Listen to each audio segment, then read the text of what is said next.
Assalamualaikum and hi everyone. Welcome to the 2026 Agrovator program's Electronic System module. Over the next session, we are going to look on how to design, simulate and bring to life a complete smart farming system from raw sensor data all the way to artificial intelligence. Let's get started. Let's begin with a simple question. How does an automated farm actually know when a plant needs water or food? Every smart system follows the same three-step logic.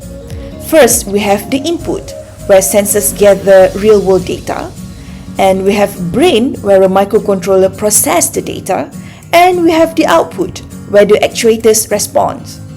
As our mascot puts here, a plant can't just tell us it's thirsty, so we build the sensors that do it for us. Here's our roadmap for this session. First, phase number 1, smart sensors and logic. Then moving to phase number 2, mechanization and motors. And phase number 3, cloud IoT dashboards.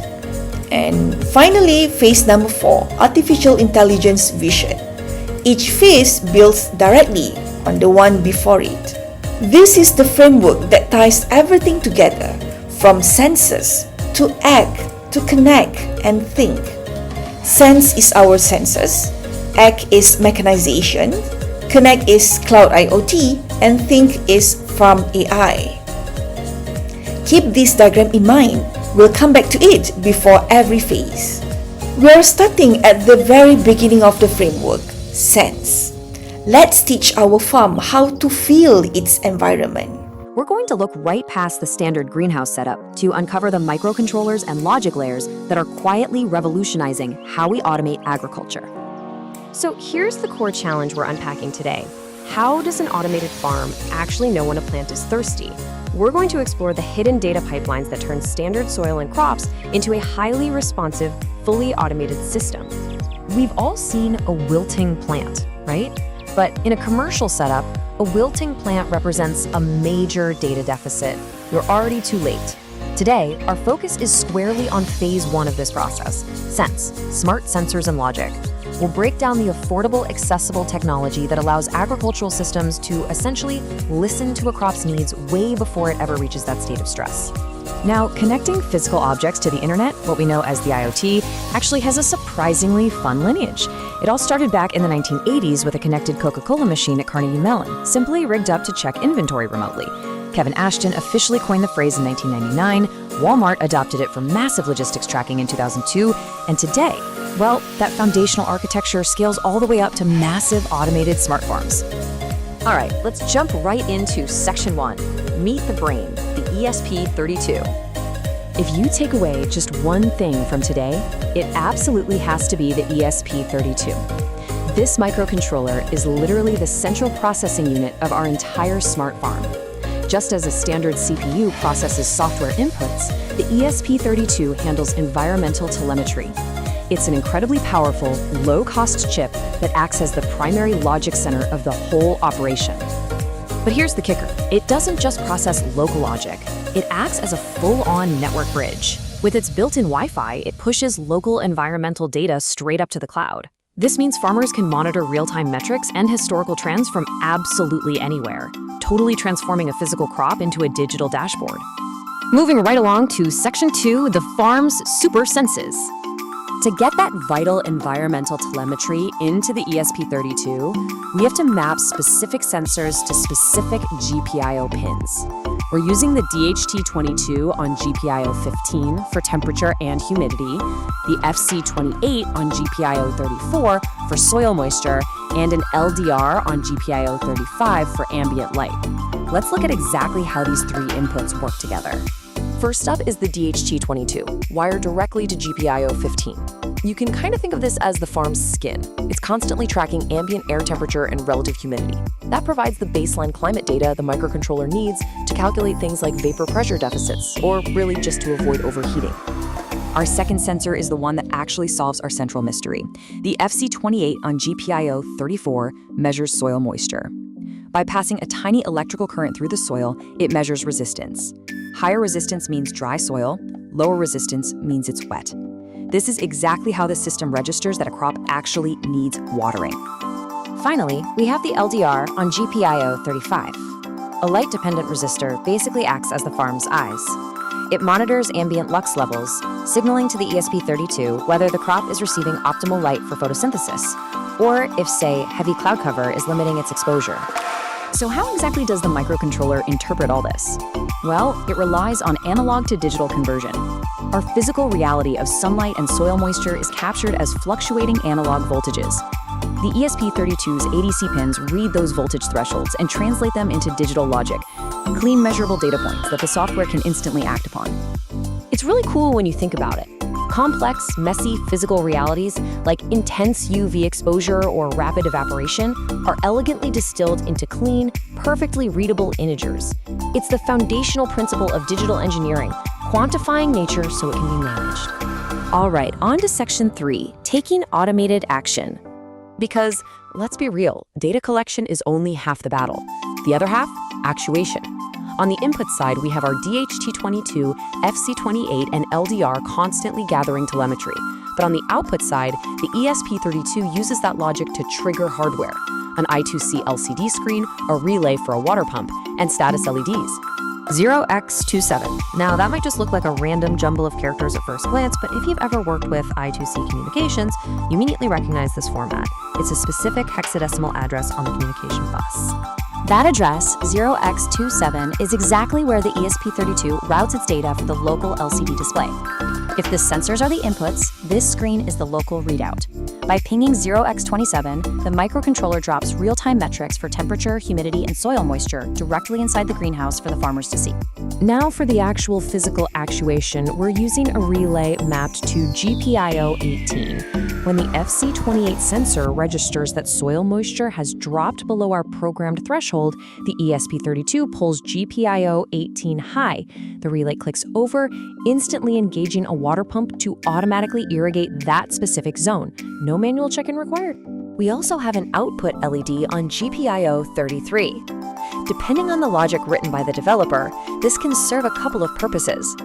It can act as an urgent status beacon, say flashing red if the water reservoir is completely empty, or it can even trigger supplemental grow lights if the LDR detects that the ambient lux has dropped too low. So, let's put it all together and watch this logic flow execute in real time. Step 1, the FC28 detects high resistance in dry soil. Step 2, the ESP32 processes that analog to digital conversion. Step 3, the logic triggers the relay on GPIO 18 powering the pump. And Step 4, the system updates the LCD at 0x27, displaying the newly restored moisture levels right there locally. And this tightly integrated loop is exactly what powers systems like the Agrovator. By uniting the ESP32 logic controller with highly precise environmental inputs and automated hardware outputs, we essentially build a static farming robot. It completely replaces guesswork with highly responsive, data-driven agriculture. Which leaves us with one incredibly exciting consideration. We've just mapped out exactly how to automate crop hydration. But remember, the ESP32 is basically a blank slate. With edge computing, sensor arrays, and relay control right at your fingertips, what real-world automation problem would you build a solution for next? Think about it.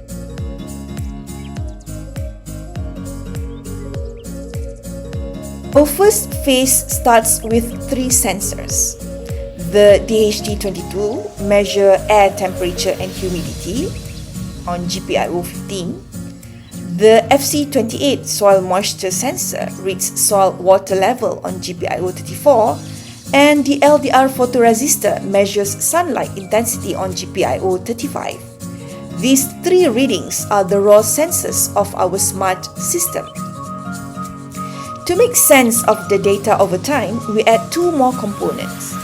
The DS1307 real-time clock keeps the exact date and using the I2C bus, and a 20x4 character LCD at I2C address 0x27 display 4 lines of live agricultural data right on the device.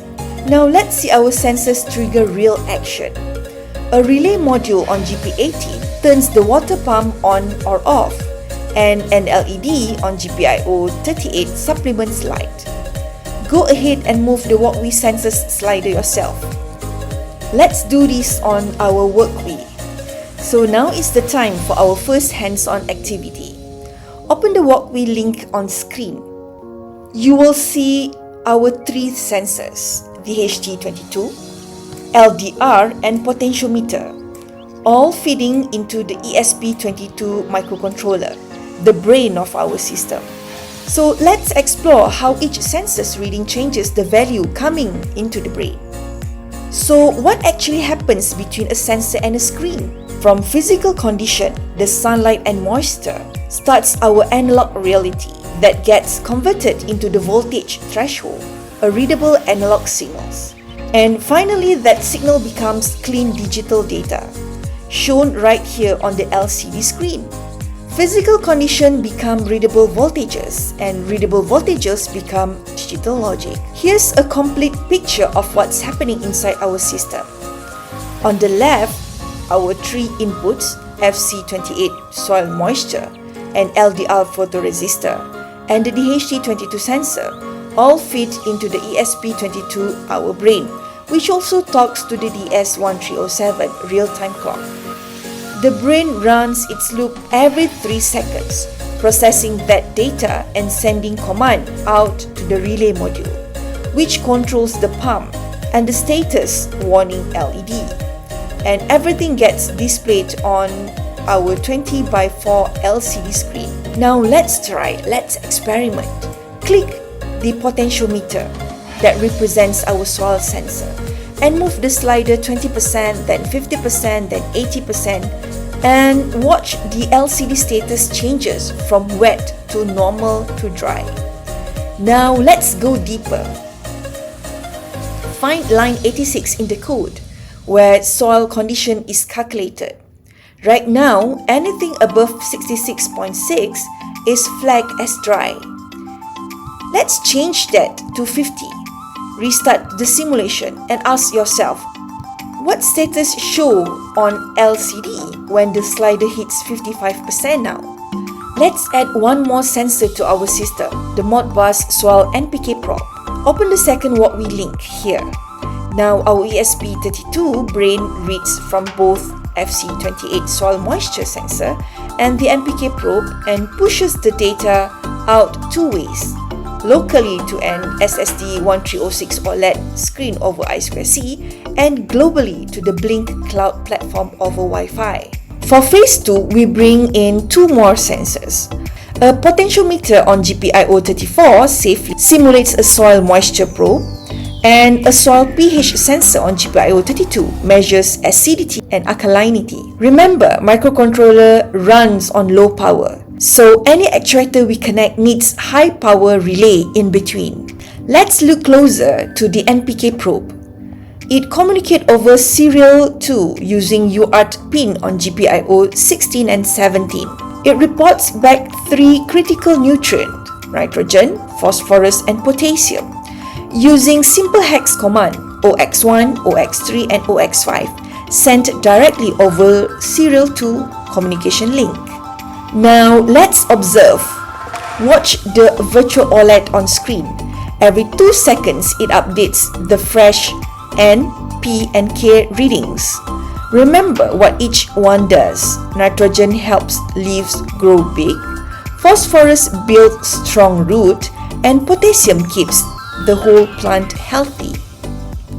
With our sensors in place, it's time to move to the next stage of the framework, ACT. Let's give our farm the ability to physically respond. In phase 2, we transform physical data into physical motion. High power relay isolates our circuits, allowing the microcontroller to safely trigger bigger hardware. A relay module connects to a DC motor that runs on the water pump and a servo that opens on ventilation window. Let's control this directly. The servo motor on GPIO 18 simulates an automatic window, and the relay and pump on GPIO 2 control watering. Try sliding the nitrogen value below 200 and watch the servo spin 90 degrees live. Our second activity turns passive data into physical motion using an ultrasonic distance sensor connected to a servo control ventilation window. Open the walkway link and get ready to test different distances. This is the logic behind it. If distance is less than 100, yes or no. If yes, the motor on. If no, else motor off. That's our full loop. Sense and think or decide, then act. Let's make this more realistic. Imagine a tractor or a greenhouse worker approaching an automated barrier. Click the ultrasonic sensor and drag the distance slider above 200. Above 200 centimeters, the servo stays close at 0 degree. Between 100 and 200, it rotates halfway to 90 degree. And 100 centimeter or less, it swings full open to 180 degrees. Now let's speed things up. The sensor currently takes a full 10 seconds to react. Find lines 12 and 14 in the loop function. Change delay 10,000 to delay 100. And rerun. Notice how much faster your virtual gate responds now. One more tweak. What if we want the greenhouse window to open only halfway, to 45 degrees for example, at medium range instead of fully? Find this else if block in the C++ code. Else if distance less than 200, then my servo write 90. Change that to 95 or 120. Rerun and watch the motor arm stop at your exact custom angle. Welcome to the Explainer. Today, we're tearing down something pretty exciting. Phase 2 of the Agrovator project, mechanization, motors, and feed. We're going to explore exactly how smart farming bridges that gap between, lines of C++ code and the heavy physical lifting of actually moving water and nutrients. So let me ask you, have you ever actually built your own smart farming project before? Even if you've tinkered with IoT sensors in the past, moving from just passive data collection to actual physical automation, that is a massive leap. But stick with me, because by the end of this explainer, we're going to map out exactly how to engineer a farm that literally waters and ventilates itself. Okay, let's dive right into this. First, we'll cover a brief history of IoT, then look at turning senses into digital pulses. After that, we'll hit our main focus, Phase 2, action and mechanization, followed by high-power relays and pumps. Finally, we'll wrap up with servos, feeding, and ventilation. All right, part 1, a brief history of IoT. To understand where smart farming is heading, we really need a quick look at its origins. Now, the Internet of Things isn't just some modern corporate buzzword. The foundation actually traces way back to 1969 with ARPANET. But get this, the very first true IoT device was basically born out of caffeine deprivation back in the 1980s. Programmers at Carnegie Mellon hooked up a Coca-Cola machine to their network for one simple reason, just to check if the drinks were cold before walking all the way down the hall. Hilarious, right? Then later, in 1999, Kevin Ashton officially coined the term Internet of Things, envisioning systems that could gather data completely without human intervention. While we've definitely come a long way from tracking soda inventory, the core philosophy has evolved into empowering actual agriculture. The Agrovator project essentially takes Ashton's original vision and applies it directly to the soil, giving nature a digital voice and completely removing the human bottleneck from the growing process. Moving right along to part 2, senses to digital pulses. So how do we actually translate the chaotic, analog, physical world into a structured language that a machine can understand? It's basically a 3-step dance. Step 1 is analog reality, the literal sun and soil moisture. But of course, microcontrollers don't feel heat or dampness. So step 2 requires sensors to convert those physical conditions into measurable voltage thresholds. Finally, step 3 is digital logic. The microcontroller interprets those voltage drops or spikes as simple ones and zeros. That digital translation is exactly how the farm knows it's thirsty. Which brings us to the really fun stuff, part 3, phase 2, action and mechanization. This is where the digital brain finally gets its physical muscles. The goal here? Let's build a machine that physically waters the crop for us. In phase 1 of most IoT projects, we're kind of just passive observers, right? Just staring at a dashboard that says, hey, moisture is low. But phase 2, that is the crucial shift. We are swapping out a simple little warning light for real, automated mechanical power. But here is the core technical bottleneck we run into. On one hand, we have the ESP32 microcontroller, the brain. which operates entirely on low-power digital logic. On the other hand, we have the Brawn, a DC water pump that requires high-power physical mechanization. The ESP32 is super sensitive. It simply cannot handle the heavy current draw required to spool up a water pump. If you try to wire them together directly, you'll let the magic smoke out of your board instantly, and nobody wants that. So, to solve this nasty voltage mismatch, we introduce the relay module. A relay is, quite simply, an electrically operated switch. It acts like an isolating bridge. It allows that low-power 3.3 volt signal from our ESP32 to safely control a much higher power circuit without any direct electrical connection between the two sides. Basically, the microcontroller whispers to the relay, and the relay throws the heavy switch for the pump. It's an absolute lifesaver. All right, part 4, high-power relays and pumps. Let's actually look at the specific code logic that drives this physical movement. Think of this as the non-negotiable rules of the farm. The ESP32 is constantly polling the soil conditions via GPIO 32. Now, if that moisture sensor triggers the dry logic, let's say it's reading above 66.66%, the microcontroller immediately sends a signal over to GPIO 2. That specific pin clicks the relay high, closing the high power circuit and firing up the DC water pump. The code then mandates a 3,000 millisecond delay, so 3 full seconds of physical watering before it loops back around to check the soil again. Pretty neat, right? Okay, final section, part 5, servos, feeding, and ventilation, because watering is really just one piece of a fully autonomous, breathing greenhouse. We aren't just pumping water here. We're managing a highly complex hydroponic ecosystem. By constantly reading those analog thresholds for things like temperature, light, and nutrients, the ESP32 can send incredibly precise commands to servo motors. So instead of a human having to go do it, a tap servo motor physically opens or closes ventilation windows to regulate the heat or to adjust the nutrient flow valves, keeping the whole ecosystem perfectly balanced. So bringing the whole shebang together into one centralized, closed-loop command center, the ESP32 is basically orchestrating everything through these specific pins. GPIO 32 is constantly monitoring the soil pH and moisture. When it comes to feeding, GPIO 16 and 17 interface with a serial 2 NPK probe to read the precise nitrogen, phosphorus, and potassium levels. And for the physical output, GPIO 18 drives the tap servo motor for that greenhouse ventilation, while GPIO 2 triggers the high-power relay for the water pump. It is just a beautifully isolated system of sensing and doing, which leaves us with a pretty fascinating thought.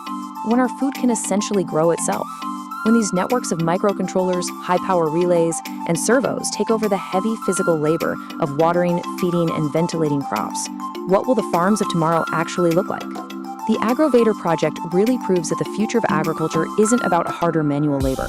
It's about smarter code translating directly into real-world action. Our farm can sense and it can act. Now let's connect it to the outside world. What happens when you are not standing next to the farm? We can activate the ESP32's Wi-Fi to stream agricultural telemetry from the field directly to the cloud, escaping the local environment for good. Here's the journey your data takes. It starts by connecting sensors to microcontrollers, then it travels through MQTT, a lightweight publish and subscribe messaging protocol, and finally it streams live directly to your phone. Let's break MQTT down into 3 roles.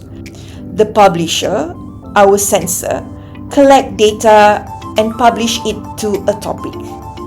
The broker, the cloud post office, sorts that data into topics, and the subscriber, your phone, subscribes to get live updates the moment new data arrives. Time to see the live telemetry in action. Open the What We link below and you'll see 4 data streams following out. Temperature and humidity on GPIO 15, soil pH on GPIO 32, soil moisture on GPIO 34, and NPK nutrient on GPIO 16 and 17. On the blink side, each of those reading maps to a virtual pin, V0 and V1 power of our temperature and humidity gauges. V2 drive the soil moisture chart, and V3, V4, V5 handles nitrogen, phosphorus, and potassium level. Let's put it on all together. On the left screen, we have our walkway simulator running live. On the right, our Blink web dashboard.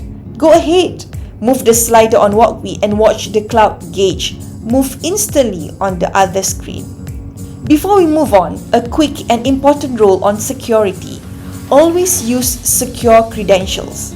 Never leave default passwords on an IoT dashboard.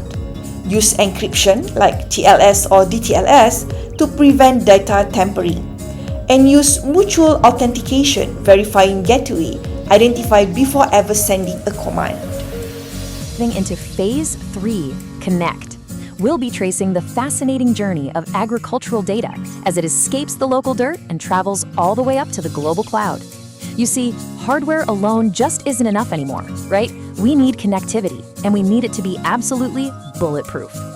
So think about this for a second. What if you're on holiday, maybe sitting on a beach halfway across the world, and you want to check the exact moisture level of the soil on your farm right from your smartphone? Well, this is the ultimate goal of Phase 3. We're taking isolated field-level data and making it securely accessible from literally anywhere. It's all about transforming raw sensor readings into actionable, continuous intelligence. Okay, here's our agenda for today. 1. Escaping the local field. 2. Building the cloud dashboard. 3. The MQTT messaging highway. And 4. Securing the IoT network. Let's start with Section 1, Escaping the local field. All right, our journey begins right in the soil with our virtual ESP32 microcontroller. It's actively reading a massive wealth of critical agricultural telemetry. We're talking air temperature, humidity, soil moisture, which, by the way, we're simulating with a potentiometer, plus pH levels and vital NPK nutrients. So that's nitrogen, phosphorus, and potassium. It is a total goldmine of data. But right now, it's completely trapped. If you aren't standing right next to the device looking at a screen, you're flying blind. So, to escape the field, our hardware needs a passport to the internet. The ESP32 executes a critical handshake with a Wi-Fi network, which in our simulation is the Walkway Guest Network. This simple string of code is exactly what bridges the gap between the physical dirt and the digital world. It gives our microcontroller the power to stream all that localized telemetry out into the wider network. Moving on to Section 2, Building the Cloud Dashboard. Now, once our microcontroller is actually online, all this raw data needs a destination, right? We send it to our virtual Blink cloud dashboard. Notice how precisely the code maps each physical sensor value to a dedicated virtual pin. Temperature routes to V0, humidity goes to V1, soil moisture to V2, and our NPK nutrients map directly to V3, V4, and V5. This mapping is really the secret sauce here. Moving a physical slider on the farm instantly translates to a moving gauge on your screen. Which brings us to Section 3, the MQTT messaging highway. So, how does the data actually travel over to those virtual pins? Well, we use something called MQTT, or Message Queuing Telemetry Transport. Now, interestingly enough, this isn't some brand new technology. It was actually introduced by IBM way back in 1999. It was designed from the ground up to provide embedded connectivity for devices. You can think of MQTT as the messaging highway of the Internet of Things, mainly because it's incredibly lightweight. It efficiently handles data even when you're dealing with the harsh realities of remote farming, like severe bandwidth constraints or highly variable network latency. This entire architecture relies on a publish and subscribe model. Instead of having millions of IoT devices yelling directly at each other or trying to maintain heavy, constant connections, they use a centralized middleman called a broker. The crucial point here is this three-step flow. First, our ESP32 acts as a publisher, sending its telemetry data up to the network. Second, the broker receives this data and categorizes it into specific topics, kind of like sorting mail into different slots at the post office. Third, our Blink dashboard, acting as a subscriber, receives only the specific updates it previously asked for. It's a brilliant way to organize how millions of devices can communicate without causing total network chaos. A massive benefit to this setup is that the MQTT broker completely decouples the transmission. The publisher and subscriber don't even know about each other. And more importantly, this sensor in the field and the dashboard on your phone don't have to be online at the exact same time. If the cell network drops on your phone, the broker can actually buffer that temperature data, ensuring no vital agricultural intelligence is ever lost in the void. Finally, Section 4, Securing the IoT Network. Okay, so now that our data is flowing beautifully, we've also vastly expanded our threat surface. To build our digital fortress, we aren't just guessing. We're relying on the official IMDA IoT cybersecurity guidelines to implement two foundational defense principles: secure by defaults and rigor in defense. It's all about being proactive rather than reactive. Let's compare a highly vulnerable out-of-the-box configuration with a fully secured setup. A vulnerable setup relies on default credentials, a flat network where absolutely everything talks to everything, and unencrypted data. On the flip side, our secure setup, driven by those IMDA guidelines, demands strong passwords, strict network segmentation, and heavily encrypted transport protocol. Following that first principle, secure by defaults, the very first thing we absolutely must do is eliminate weak default passwords. Default passwords are the #1 vulnerability, constantly subjected to automated brute force attacks. We have to enforce strong passwords, at least 8 characters, mixing cases, numbers, and symbols. Plus, for any really impactful remote operations, like, say, triggering an irrigation system from the cloud, we must utilize multi-factor authentication. We need to be absolutely sure the person issuing the command is authorized to do so. Next up, as highlighted in the guidelines, we apply rigor in defense. This kicks off with comprehensive threat modeling.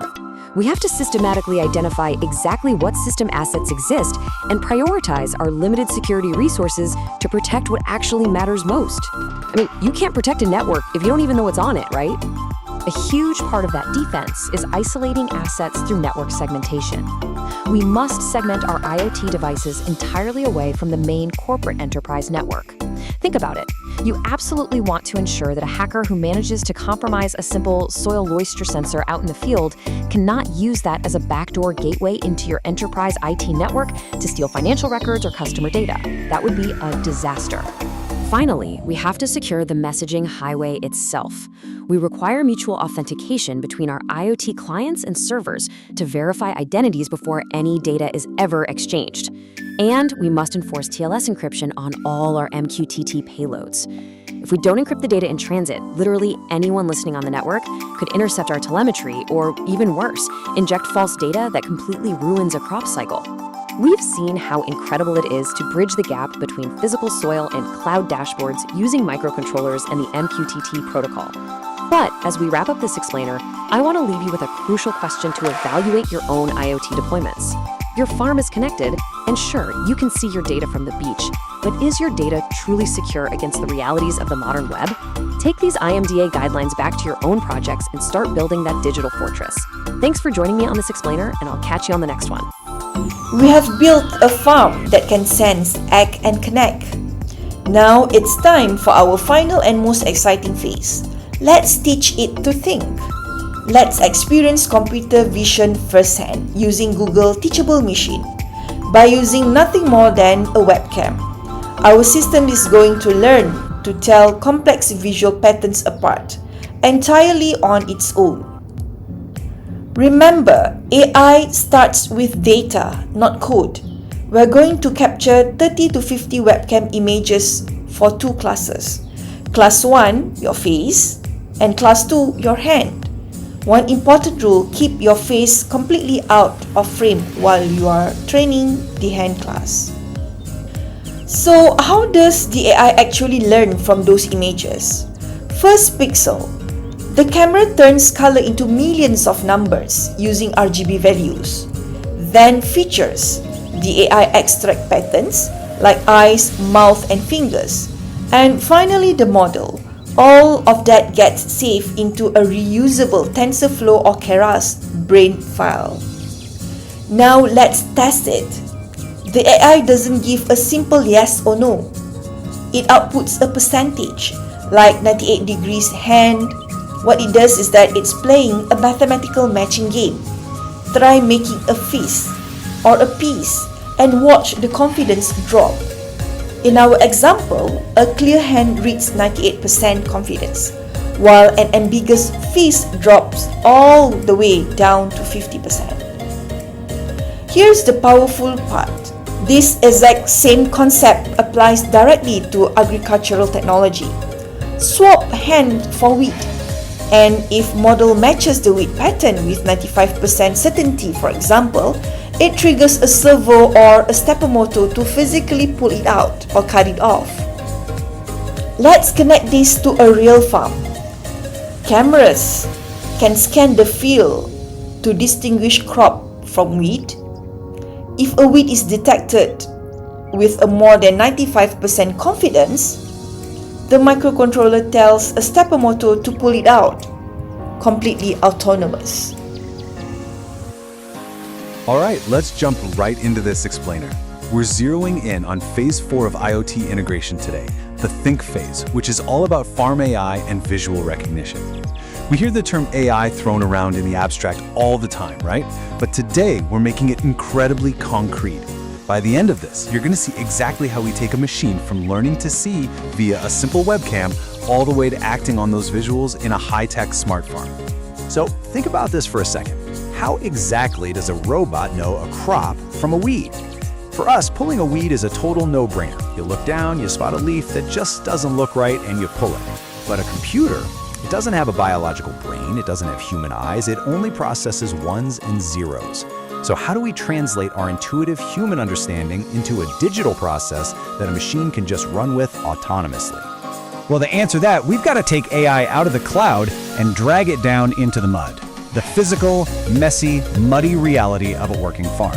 Because the real challenge isn't just taking a nice picture, it's getting a computer to look at this chaotic, organic environment and reliably distinguish a valuable crop from some invasive weed that's trying to steal its nutrients. Which brings us to teaching computers to see. Before we go putting a robot out in the field, we have to understand the basic mechanics of computer vision, and we can actually do this right in a classroom, using something like Google's Teachable Machine. It's brilliant. We set up 2 simple categories, or classes. Class 1 is a face. You just sit in front of the webcam and move your head around a bit. Class 2 is a hand. You hold an open palm right up to the camera and wiggle your fingers.